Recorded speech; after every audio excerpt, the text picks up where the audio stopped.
绿，我就绿。厉害，他其实从头到尾都走在那一条任务的主轴，只是因为过去这个不成文的潜规则，我们尽量不批评同业，你就再继续装啊，你骗不了自己的。用多元包装谬论。家庭有国家我们讲的不一样，是这个民主国家，这是个多元的想法。当郭正亮针对这件事开炮之后，连这一些名嘴前辈都开始考试，我觉得你真的不要再遮住自己的眼睛。Ladies and gentlemen, welcome the host. 绿化就绿化啊，你都觉得我很绿，也讲了我很绿3年了，还在那边讲说你讲什么我是不在意啊，但是最看不起你就是假装自己中立。我什么时候假装自己中立？我就绿，好不好？他最近这一周变得很焦虑，他焦虑有2个，一个是大半没凉了，所以他前阵子一直在那边吹喇叭的，他连带他自己面子会扫地。第二个是越来越多网友批评他、揶揄他、嘲讽他，已经变成一个风气了。所以他最近有好几篇都一直在强调说：“我不在意哦，我不在意哦，我真的不在意哦，我超级不在意的哦。”绿，我就绿。我真的觉得精神上已经一直在被压迫跟束缚的状态好一阵子了。过去这么多年以来，我们媒体同行有一个不成文的潜规则，就是我们尽量不批评同业。可是今年这上半年，讲黄伟汉洗地带风向护航，自从郭正亮开第一炮之后，我觉得亮哥今天讲汉哥的事情，他有绝对的一个资格。对，因为亮哥开始批汉哥，批到一个程度之后呢，突然下班就不能和你聊了。对，那这件事就点爆了整个全网，开始重磅热搜这事。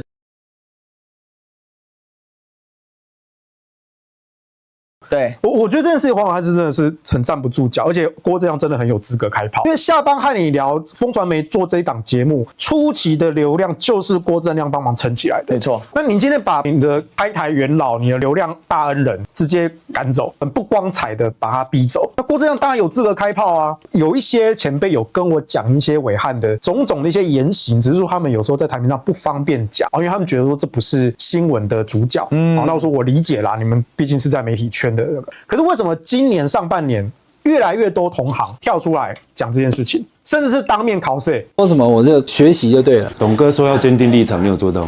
有啊，有啊。前几天在 YouTube 上看到我整个笑疯在荧幕前，坚定个毛，就谁当权就靠谁。对，还有什么州长，你问了黄伟汉一个很多观众的心声赞，所以真的是这一个不成文的规则。已经到今天完全崩坏了。考试王伟汉这件事情，对媒体圈来说，它不再是一个需要避讳回避的话题，因为这个人真的不行，我就直接敲下去，你就是在我们媒体圈的笑话。最近这几个月以来，从网友考试王伟汉，网友考试王伟汉大概已经发生几年了啦。那王伟汉都会说，那个都是蓝营的网友，你们都是只分颜色不问是非的。可是今天不是只有蓝营的在骂黄伟汉，连中立的也在骂，对不对？只有绿营的青鸟不骂你，中立的也在骂你，也在笑。其实我觉得不是骂，我觉得更危险的是什么？是笑你。建议伟汉哥，请你注意一下自己的精神状态。你现在的精神状态是非常的紧张跟焦虑的。来，我们看这一篇，刚刚不动声色地、静悄悄地封锁了好几个留言问怎么不问大树光电厂的网友。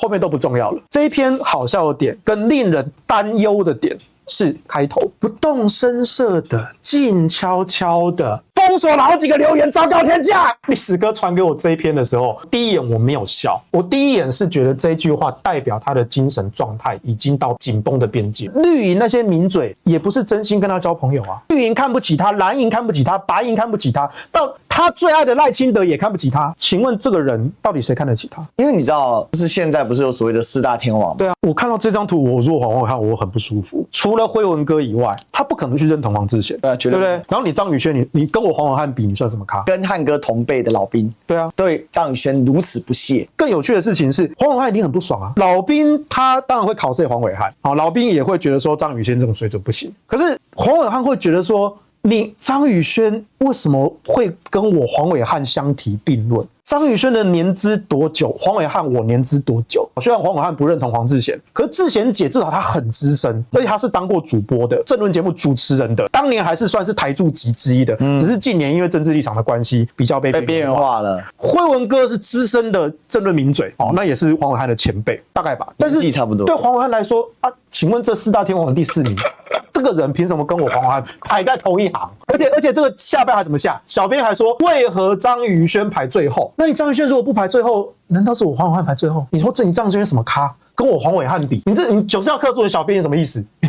我是资深媒体人，我是资深媒体人黄伟汉，你跟我说我跟张宇轩相提并论，我觉得如果今天我是黄伟汉，我看到这一种超不爽的啊！我是没有看这一集的片段，我刚看封面就觉得这封面超有趣的。宇轩、吕伟汉，刚才讲这些，对不对？那这道理很简单啊。马英九有讲过的话，你们应该要道歉，你们应该要反得共，变的从头到尾不是其他人，变的是你国民党。我看完最大的疑问就是。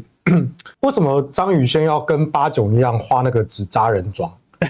没有，我是今天才注意到，因为我刚刚说过，我平常不太看政论节目嘛。我刚刚是因为栗子哥放这个片段，我才比较注意在看。因为我们也会上电视台嘛。那我本人呢，我皮肤先天比较白，对，然后后天又不喜欢晒太阳，对。可是我上节目基本上有时候梳化是顶多帮我遮痘痘、遮瑕而已。可是我刚很好奇，就是只有唯独张宇轩，郑浩没有，李正浩没有。张宇轩的那个脸是白到惨白，可是他的脖子是黑的，我就不知道为什么。因为我上一个看到这样化妆的人是89，所以他不是被网友笑那个纸扎人妆吗？现在是绿营流行当纸扎人，是不是？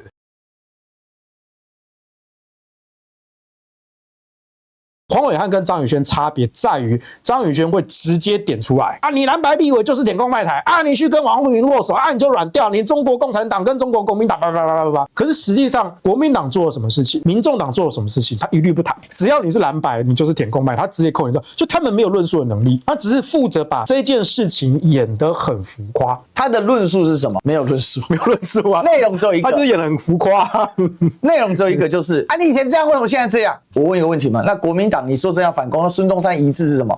孙中山遗志的时候还在联合容共为什么宋庆龄会跳反？其实不是宋庆龄跳反啊，是宋庆龄路线跟老蒋路线拆开了老蒋走右派路线，宋庆龄走左派路线嘛，然后所以才有宁汉分共的。可是你要知道，大家了解到，很多时候讲这些历史乐的。对，他们现在只讨论一个事情，就是你看你黄国昌以前你是反中天的，你要干死国民党的，你现在为什么变成什么蓝白的领袖？最大的问题就是说，这些人他没有要跟你讨论事实啦。是谁变的？民进党先变的吧？时代力量把黄国昌给决出去，民进党有说，时代力量你怎么可以这样对付我们自己的战友啊？对不对？3Q 哥不是也是一样道理吗？结果呢？现在回头3Q 天天在酸馆长，所以很多形式的变化他完全不讲。那我又问一个问题嘛？那张宇轩当年你还是严宽恒的发言人呢？是啊，怎么你现在变成每天在你知道他上台考试严家张宇轩背叛中天这件事情，我就已经觉得很没有道义了，对不对？你中天高层对他多好啊，把他当亲儿子在疼啊，量身定做节目给他，但他自己撑不起来，底下多少人觉得说张宇轩凭什么当主持人？他那个不是说看他不爽，是他的主持功力就真的不行，然后他说走就走。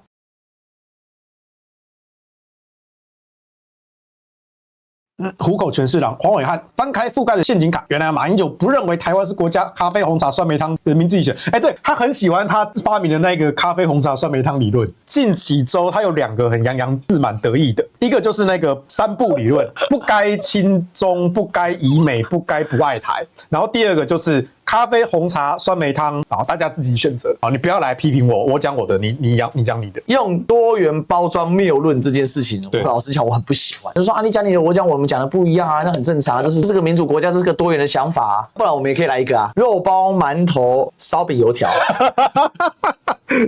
这什么中式早餐店理论是不错，对不对？还有啦，青菜啦。我还是要提醒一下伟汉哥尊称你一声，因为我真的苦口婆心。就是你可以继续坚持说你讲你的，我讲我的，你不要来批评我。我还是要反问你一句：为什么近几个月我们媒体界的同行打破了多年不成文的惯例，开始考试你？你可以继续装作说那些网友都是只分颜色的，可是你不能够去否认这一些名嘴的同行跟前辈也是只分颜色的，连他们都开始考试你就再继续装啊，就言我所信无所谓，你继续装，你骗不了自己的。你这1-2周频繁的发文，然后去强调自己不在意，那个精神的焦虑是很明显的，真的很明显，因为我看多了，那个精神焦虑太明显了。就是所谓的4天王之说，为什么4天王被骂？你知道吗？你这样讲，我就突然想到一件事，很简单，因为他们都在骂在野党，没有在监督执政的，就是这样。